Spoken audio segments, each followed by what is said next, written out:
Hello students, I am your Shashi ma'am. Here I bring for you an easy education system. Student आज हम करेंगे national income का question. क्या कहा गया क्वेश्चन में? From the following data calculate gross domestic product at factor cost factor income to abroad. मतलब हमें इस डाटा से जो हमें नीचे दिया गया है उससे हमें क्या कैलकुलेट करना है? Gross domestic product at factor cost मतलब GDPFC, और दूसरा हमें निकालना है फैक्टर इनकम टू अब्रॉड। आज हम इसका ए पार्ट करेंगे जिसमें हम GDPFC निकालेंगे और नेक्स्ट क्लास में हम निकालेंगे फैक्टर इनकम टू अब्रॉड। ठीक है, क्वेश्चन को नोट डाउन करें। कंपनसेशन ऑफ एम्प्लॉयज़ हमें 800 दिया है, प्रॉफिट्स दिया है, और क्या दिया है हमें? GNP दिया है, gross national product at market price को शॉर्ट में कहेंगे GNP। रेंट है, इंटरेस्ट है। ठीक है, तो ये सारी फिगर्स देखकर हमें क्या पता चल रहा है कि हमें जो इसमें मेथड यूज़ करना है वो कौन सा है? Income method. ठीक है, कौन सा मेथड यूज़ करना है? हमें इनकम मेथड यूज़ करना है। क्या निकालने के लिए? GDPFC निकालने के लिए। ठीक है, क्वेश्चन नोट डाउन आप कर लीजिए, फिर स्टार्ट करते हैं। ओके, तो हमें क्या दिया गया है? हमें जो टर्म्स दी गई हैं वो हमें इनकम मेथड की दी हैं, इसलिए हम क्या करेंगे? इनकम मेथड से निकालेंगे। सबसे पहले क्या निकलता है इनकम मेथड में? NDPFC निकलता है। NDPFC निकालने का फॉर्मूला क्या है? NDPFC कब निकलता है? जब हम क्या करते हैं? Compensation of employees compensation of employees plus operating surplus, और इसमें हम प्लस कर देते हैं क्या? Mixed income. ठीक है, तो इन सब टर्म्स को प्लस करके हमारे पास क्या आता है? NDPFC आ जाता है। ठीक है, कंपनसेशन ऑफ एम्प्लॉयज़ हमें दिया हुआ है, कितना है? 800 है। ठीक है, अब देखिए कि इसमें आपको ऑपरेटिंग सरप्लस नहीं दिख रहा है कहीं पर भी, तो ऑपरेटिंग सरप्लस में आपको ये टेबल अच्छे से याद रख लेनी है, आप नोट डाउन कर लें अपने पास। ऑपरेटिंग सरप्लस में हमारे पास क्या क्या होता है? ऑपरेटिंग सरप्लस का मतलब है इनकम फ्रॉम प्रॉपर्टी और इनकम फ्रॉम एंटरप्रेन्योरशिप को अगर हम इन सारी इनकम्स को ले लें तो वो होता है ऑपरेटिंग सरप्लस। ठीक है, तो इनकम फ्रॉम प्रॉपर्टी में क्या क्या था? रेंट है, रॉयल्टी है, इंटरेस्ट है। इनकम फ्रॉम एंटरप्रेन्योरशिप में है प्रॉफिट। तो अगर हमारे पास क्वेश्चन में ऑपरेटिंग सरप्लस के नाम से कोई टर्म नहीं है तो हमें चेक करना होगा कि क्या हमारे पास क्वेश्चन में रेंट, रॉयल्टी, इंटरेस्ट, प्रॉफिट है। तो हम चेक करेंगे हमारे क्वेश्चन में क्या क्या है। प्रॉफिट्स है, रेंट है, इंटरेस्ट है। ठीक है, तो हम क्या ऐड कर देंगे ऑपरेटिंग सरप्लस की जगह? तो सबसे पहले हम कंपनसेशन ऑफ एम्प्लॉयज़ क्या लेंगे? 800 प्लस प्रॉफिट्स कितना है हमारे पास? 200 प्लस रेंट 150 और इंटरेस्ट 100। इन सबको अगर हम ऐड कर दें तो कितना हो जाएगा? 1000, 11, 12, 50। ठीक है, 1250 इन,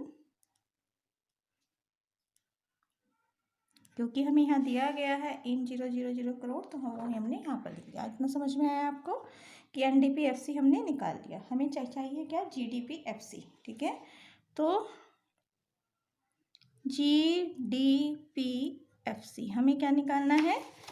gross domestic product at factor cost मतलब GDPFC। अब हमें देखना होगा कि हमारे पास इसमें और इसमें डिफरेंस क्या है। देखिए, D सेम है, P सेम है, FC सेम है, सिर्फ N और G का डिफरेंस है, मतलब नेट और ग्रॉस। ठीक है, नेट और ग्रॉस। नेट और ग्रॉस के लिए हमें क्या चाहिए? नेट और ग्रॉस के बीच के रिलेशन का टर्म क्या होती है? डेप्रिसिएशन। इसका मतलब अगर हम NDPFC में प्लस कर दें डेप्रिसिएशन तो क्या आ जाएगा? GDPFC आ जाएगा। लेकिन हमारे पास क्वेश्चन में देखो कि हमें डेप्रिसिएशन से कोई, डेप्रिसिएशन के नाम से यहाँ पर कोई टर्म नहीं है, ठीक है। लास्ट में हमारे पास क्या है, नेट इनडायरेक्ट टैक्सेस है, डेप्रिसिएशन नहीं है। तो डेप्रिसिएशन निकालने का एक फार्मूला होता है। डेप्रिसिएशन होता क्या है, डेप्रिसिएशन है ग्रॉस डोमेस्टिक, हमें यहाँ दिख रहा है gross domestic capital formation, net fixed capital formation.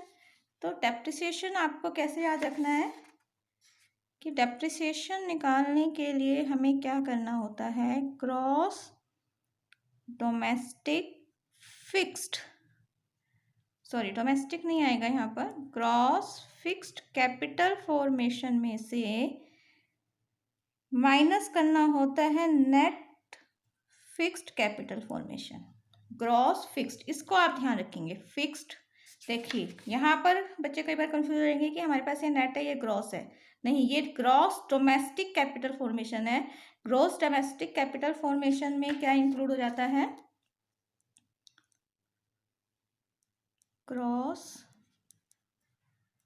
Domestic capital formation. Gross domestic capital formation में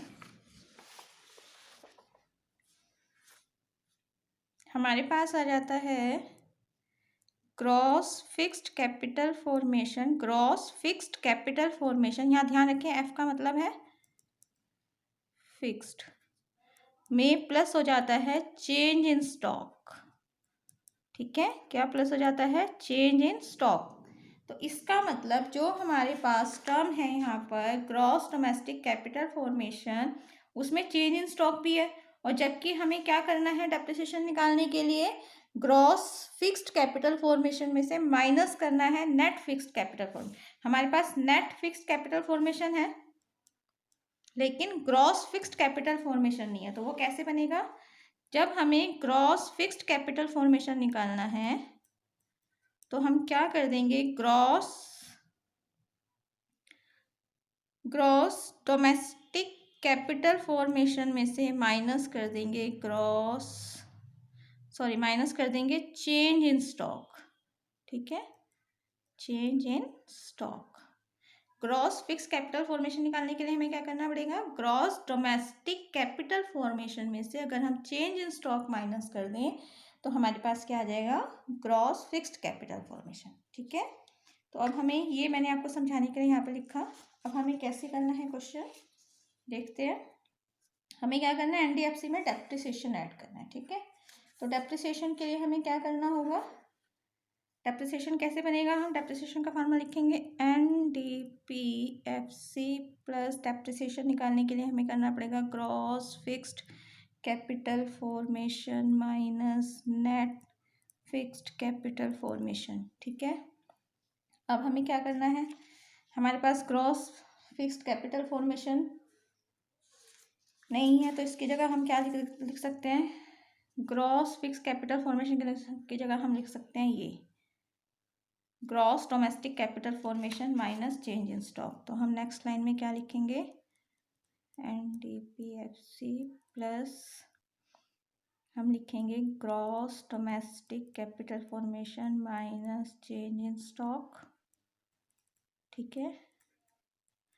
और ये हमारा एज इट इज रहेगा माइनस NFCF। तो फार्मूला बन गया हमारा, जो जो टर्म हमारे पास है। तो NDPFC हमारे पास कितना दिया, NDPFC हमारा निकला था 1250 plus gross domestic capital formation, gross domestic capital formation हमें कितना दिया है 300, हम यहाँ लिख देंगे 300 minus change in stock given है, हाँ जी चेंज इन स्टॉक कितना है 50, यहाँ लिख देंगे हम 50। नेट फिक्स्ड कैपिटल फॉर्मेशन है, नेट फिक्स्ड कैपिटल फॉर्मेशन कितना है 200, तो हम यहाँ लिख देंगे 200। इसको सॉल्व करेंगे, अब आप देखिए ये दोनों माइनस के हैं तो क्या हो जाएगा 300 माइनस 250, क्योंकि minus minus plus 1250 plus minus minus तो 300 से 250 गया 50, कितना आया 1300। कितना आ गया हमारे पास आंसर 1300। तो हमारे पास क्या आया GDP FC equal to ₹1300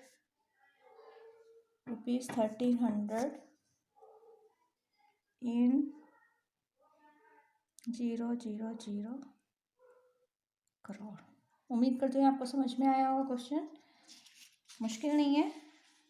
time इसलिए लग रहा है क्योंकि मैं आपको एक एक टर्म अच्छे से समझा रही हूँ। अगर आप प्रैक्टिस करेंगे तो यही क्वेश्चन आपका जो है वो बहुत जल्दी हो जाएगा, आपको ज़्यादा टाइम इसमें नहीं लगेगा। ठीक है, प्रैक्टिस करें और क्वेश्चंस लेकर आएंगे। नेक्स्ट क्लास में मैं आपको इसका सेकंड पार्ट कराऊंगी, कौन सा, फैक्टर इनकम टू अब्रॉड कैसे कैलकुलेट करना है। Thanks a lot.